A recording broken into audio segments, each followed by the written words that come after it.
ఇది చాలా చక్కటైన బడ్జెట్‌గా దీన్ని నేను అభివర్ణిస్తాను. ఎందుకనంటే ఇది నిరుపేద ప్రజల మరియు మధ్యతరగత ప్రజలకు చాలా మేలు చేసే విధంగా ఈ యొక్క బడ్జెట్ ఉన్నదని నా యొక్క అభిప్రాయం. నిర్మలా సీతారామన్ గారు చాలా చక్కటి బడ్జెట్‌ని ప్రవేశపెట్టి ఆంధ్ర రాష్ట్రానికి చాలా మంచి పని చేశారని నేను అభిప్రాయపడుతున్నాను.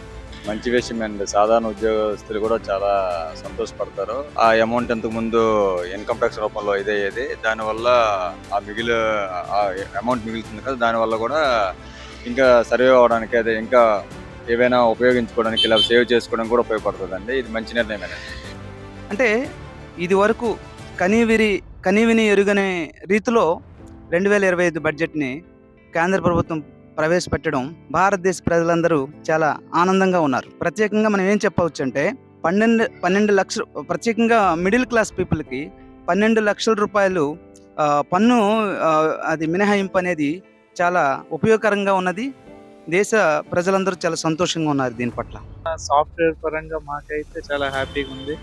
అబోవ్ అప్పుడు లాస్ట్ టైమ్ అయితే 4 లాక్స్ నుంచే చాలా ట్యాక్స్ పే చేయవలసి వచ్చేవాళ్ళం. ఇప్పుడైతే 12 లాక్స్ 5% బిలో 4, 5 అయితే 5% తర్వాత 10, 15 అది మాకు చాలా ఆనందంగా ఉంది. హ్యాపీగా సేవ్ చేయొచ్చు.